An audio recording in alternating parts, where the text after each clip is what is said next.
For the most wild, yet most homely narrative of which I am about to pen, I neither expect nor solicit belief.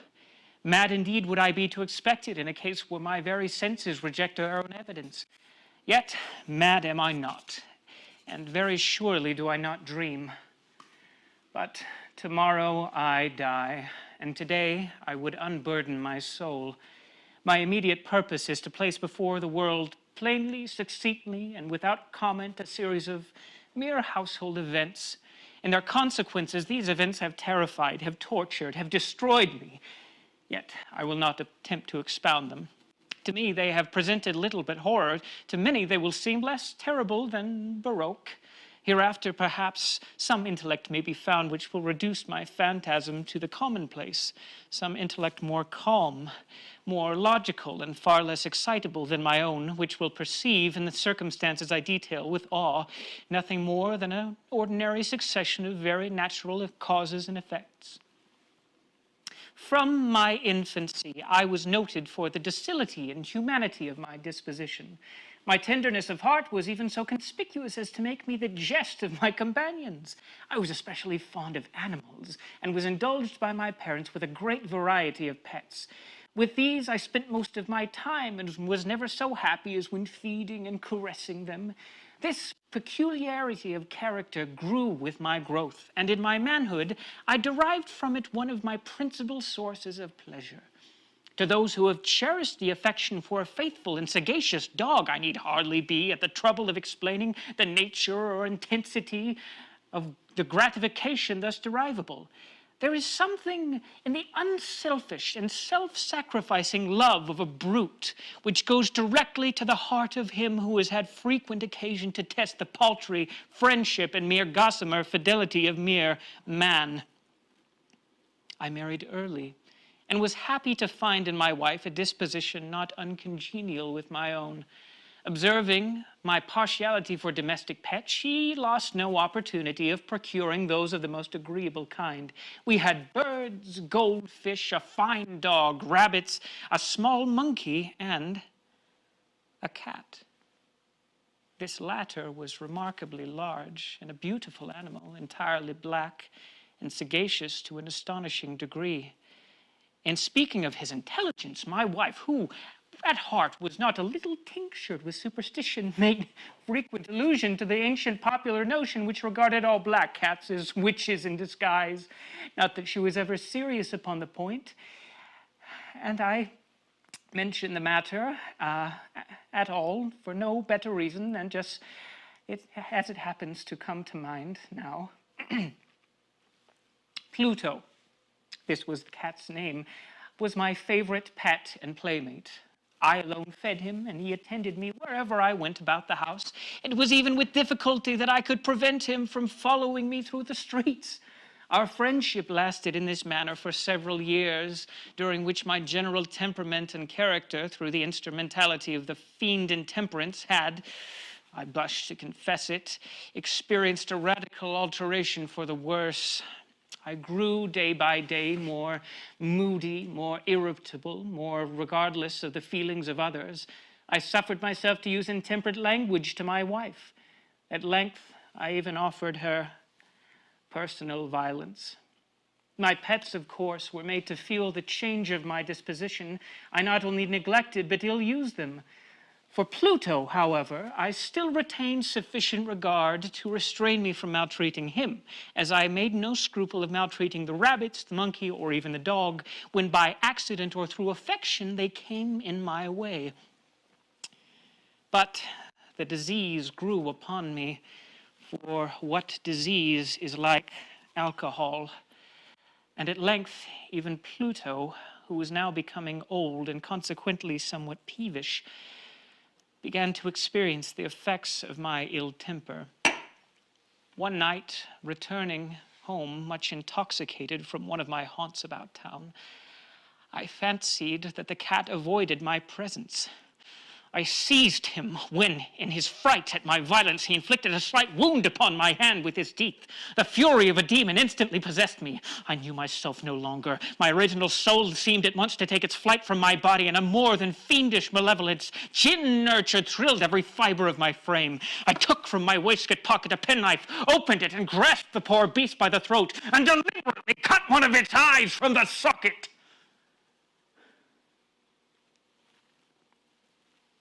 I blush, I burn, I shudder while I pen the damnable atrocity. When reason returned with the morning, when I had slept off the fumes of the night's debauched, I experienced a sentiment half of horror, half of remorse for the crime of which I had been guilty. But it was at best a feeble and equivocal feeling, and the soul remained untouched. I again plunged into excess and soon drowned in wine all memory of the deed. In the meantime, the cat slowly recovered. The socket of its lost eye presented, it is true, a frightful appearance, but he no longer appeared to suffer any pain. He went about the house as usual, but, as might be expected, fled in extreme terror at my approach. I had so much of my old heart left as to be at first grieved by this evident dislike on the part of the creature which had once so loved me, but this feeling soon gave way to irritation, and then came, as if to my final and irrevocable overthrow, the spirit of perverseness. Of this spirit philosophy takes no account, yet I am not more sure that my soul lives than that I am that perverseness is one of the most primitive impulses in the human heart, one of the indivisible primary faculties or sentiments which give direction to the character of man. Who has not 100 times found himself committing a vile or silly action than for no other reason than because he knows he should not? Have we not a perpetual inclination in the teeth of our best judgment to violate that which is law merely because we understand it to be such? The spirit of perverseness, I say, came to my final overthrow. It was this unfathomable longing of the soul to vex itself, to offer violence to its own nature, to do wrong for the wrong's sake only, that urged me to continue and finally to consummate the injury which I had inflicted upon the unoffending brute. One morning, in cool blood, I slipped a noose about its neck and hung it to the limb of a tree. Hung it with the tears streaming from my eyes and with the bitterest remorse of my heart. Hung it because I knew that it had loved me and because I felt it had given me no reason of offense. Hung it because I knew that in doing so I was committing a sin, a deadly sin that would so jeopardize my immortal soul as to place it, if such a thing is possible, even beyond the reach of the most infinite mercy of the most merciful and terrible God. On the night of the day on which this cruel deed was done, I was aroused from sleep by the cry of fire. The curtains of my bed were in flames. The whole house was blazing. It was with great difficulty that my wife, a servant, and myself made our escape from the conflagration. The destruction was complete. My entire worldly wealth was swallowed up, and I resigned myself thenceforth to despair.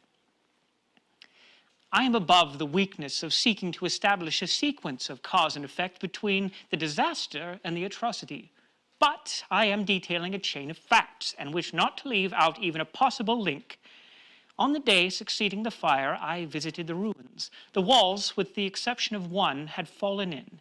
This exception was found in a compartment wall, not very thick, which stood about the middle of the house, and against which had rested the head of my bed. The plastering had here, in great measure, resisted the action of the fire, a fact which I attributed to its having recently been spread. About this wall, a dense crowd were collected, and many persons seemed to be examining a particular portion of it with very minute and eager attention. The words, strange, singular, and other similar expressions excited my curiosity. I approached and saw, as if graven in bas-relief upon the white surface, the figure of a gigantic cat. The impression was given with an accuracy truly marvelous. There was a rope about the animal's neck. When I first beheld this apparition, for I could scarcely regard it as less, my wonder and my terror grew extreme. But at length reflection came to my aid. The cat, I remembered, had been hung in a garden adjacent to the house. Upon the alarm of fire, the garden had been immediately filled by the crowd, by someone of whom the animal must have been cut from the tree and thrown through an open window into my chamber. This had probably been done with the view of arousing me from sleep. The falling of the other walls had compressed the victim of my cruelty into the substance of the freshly spread plaster, the lime of which, with the flames and the ammonia from the carcass, had then accomplished the portraiture as I saw it. Although I thus readily accounted to my reason, if not altogether to my conscience, for the startling fact just detailed, it did not the less fail to make a deep impression upon my fancy. For months I could not rid myself of the phantasm of the cat. And during this period there came back into my spirit a half sentiment that seemed, but was not, remorse. I went so far as to regret the loss of the animal, and to look about me among the vile haunts which I now habitually frequented for another pet of the same species and somewhat similar appearance with which to supply its place. One night, as I sat half stupefied in a den of more than infamy, my attention was suddenly drawn to some black object reposing upon the head of one of the immense hogshead of gin or rum which constituted the chief furniture of the apartment. I had been looking steadily at the top of this hogshead for some minutes, and what now caused me surprise was the fact that I had not sooner perceived the object thereupon. I approached it. I touched it with my hand. It was a black cat, a very large one, fully as large as Pluto and closely resembling him in every respect but one. Pluto had not a white hair upon him any portion of his body, but this cat had a large, although indefinite, splotch of white covering nearly the whole region of the breast. Upon my touching him, he immediately arose, purred loudly, rubbed against my hand, and appeared delighted with my notice. This, then, was the very creature of which I had been in search. I had once offered to purchase it from the landlord, but this person made no claim upon it, knew nothing of it, had never seen it before. I continued my caresses, and when I prepared to go home, the animal evinced a disposition to accompany me. I permitted it to do so, occasionally stooping and patting it as I proceeded. When it reached the house, it domesticated itself at once and immediately became a great favorite with my wife. For my own part, I soon found a dislike to it arising within me. This was just the reverse of what I had anticipated, but I know not how or why it was. Its evident fondness for myself rather disgusted and annoyed. By slow degrees, these feelings of disgust and annoyance rose into the bitterest of hatred. I avoided the creature, a certain sense of shame and the remembrance of my former deed of cruelty preventing me from physically abusing it. I did not for some weeks strike or otherwise violently use it, but gradually, very, very gradually, I came to look upon it with unutterable loathing, and to flee silently from its odious presence as from the breath of a pestilence. What added, no doubt, to my hatred of the beast was the discovery that on the morning after I brought it home, that, like Pluto, it had also been deprived of one of its eyes. This circumstance, however, only endeared it to my wife, who, as I have already said, possessed in a high degree that humanity of feeling which had once been the distinguishing trait and the source of my simplest and purest pleasures. With my aversion to this cat, however, its partiality for myself seemed only to increase.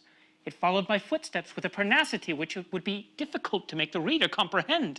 Whenever I sat, it would crouch beneath my chair or spring upon my knees, covering me with its loathsome caresses. If I arose to walk, it would get between my feet and thus nearly throw me down, or fastening its long and sharp claws in my dress, clamber in this manner to my breast. At such times, I longed to destroy it with a blow. I was yet withheld from so doing, partly because memory of my former crime, but chiefly let me confess it at once, by absolute dread of the beast. This dread was not exactly a dread of physical evil, and yet I should be at a loss how otherwise to define it. I am almost ashamed to own, yet even in this felon's cell, I am almost ashamed to own that the terror and horror with which the animal inspired me had been heightened by one of the merest chimeras it would be possible to conceive. My wife had called attention to it more than once, to the character of the mark of the white hair which I have spoken, and which constituted the sole visible difference between the strange beast and the one I had destroyed. The listener will remember that this mark, although large, had been originally very indefinite, but by slow degrees nearly imperceptible, and which for a long time my reason struggled to reject as fanciful, it had at length assumed a rigorous distinctness of outline. It was now the representation of an object that I shudder to name, and for this, above all, I loathed and dreaded, and would have rid myself of the monster had I dared. It was now, I say, the image of a hideous, of a ghastly thing, of the gallows. Oh, the mournful and terrible engine of horror and crime, of agony and death. And now was I indeed wretched beyond the wretchedness of mere humanity, and a brute beast whose fellow I had contemptuously destroyed, a brute beast to work out for me, for a man fashioned in the image of the high God, for so insufferable woe, alas, neither by day nor by night know I the blessing of rest any more. During the former, the creature left me no moment alone, and in the latter I started hourly from dreams of unutterable fear to find the hot breathing of the thing upon my face, and its vast weight an incarnate nightmare that I had no power to shake off, incumbent internally upon my heart. Beneath the pressure of torments such as these, the feeble remnant of the good within me succumbed. Evil thoughts became my sole intimates, the darkest and most evil of thoughts. The moodiness of my usual temper increased to hatred of all things, of all mankind, while from the sudden, frequent, and ungovernable outbursts of fury of which I knew blindly abandoned myself, my uncomplaining wife, alas, was the most usual and most patient of sufferers. One day she accompanied me upon some household errand into the cellar of our old building which our poverty compelled us to inhabit. The cat followed me down every step, and nearly throwing me headlong, exasperated me to madness.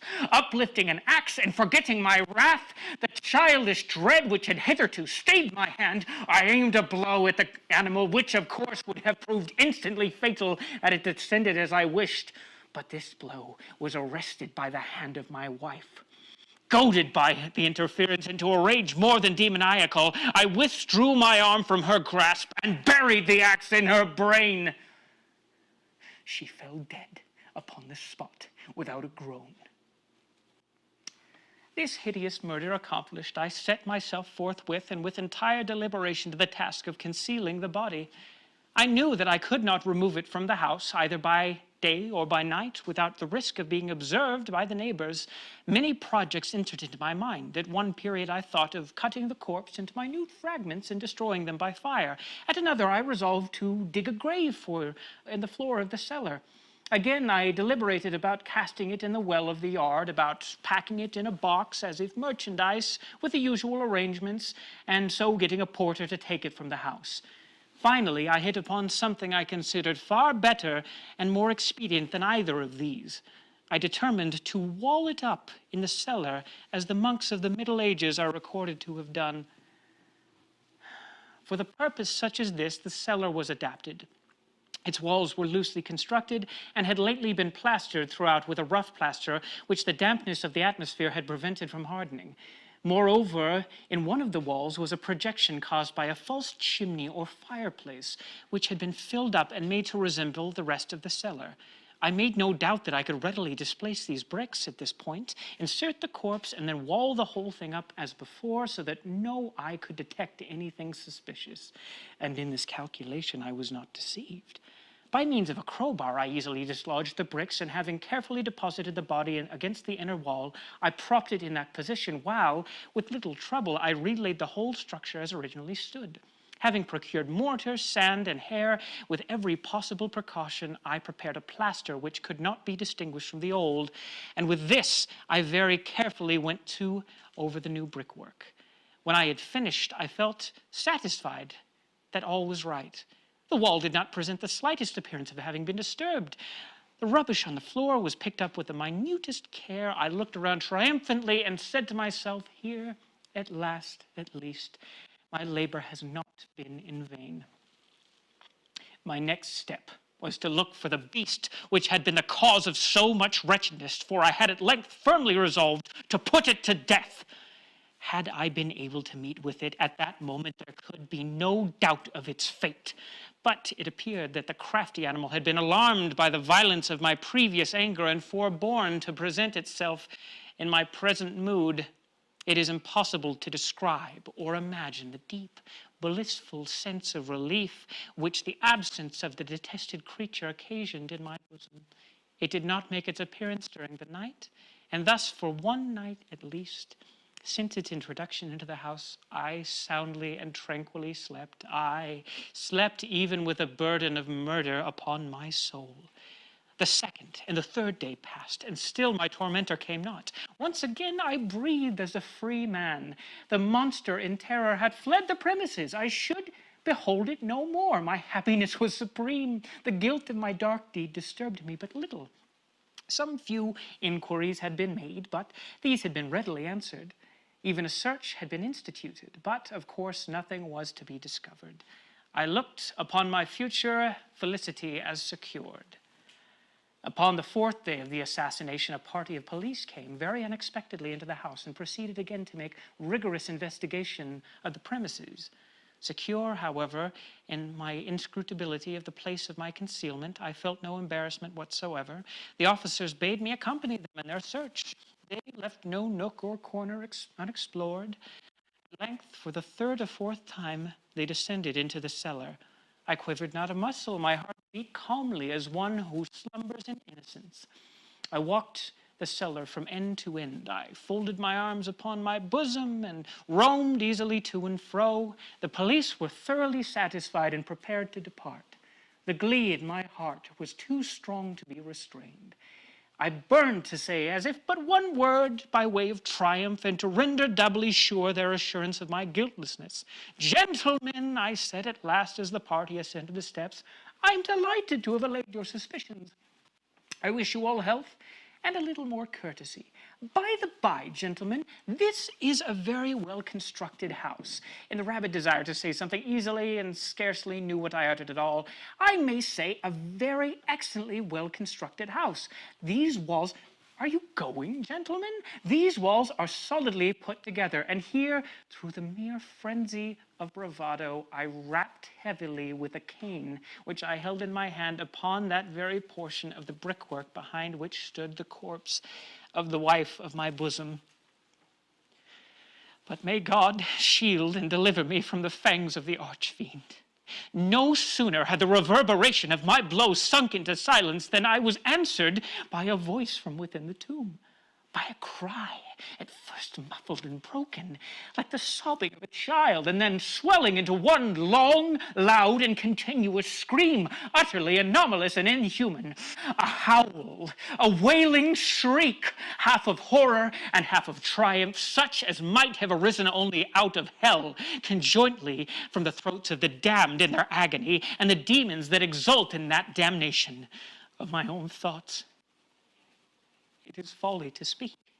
Swooning, I staggered the opposite wall. For one instant, the party upon the stairs remained motionless, through extremity of the terror and awe. In the next, a dozen stout arms were toiling at the wall. It fell bodily. The corpse, already greatly decayed and clotted with gore, stood erect before me in the eyes of the spectators.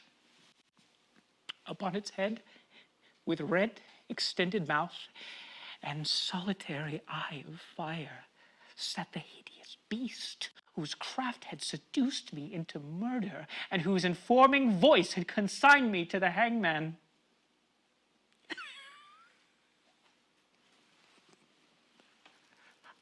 I had walled the monster up within the tomb.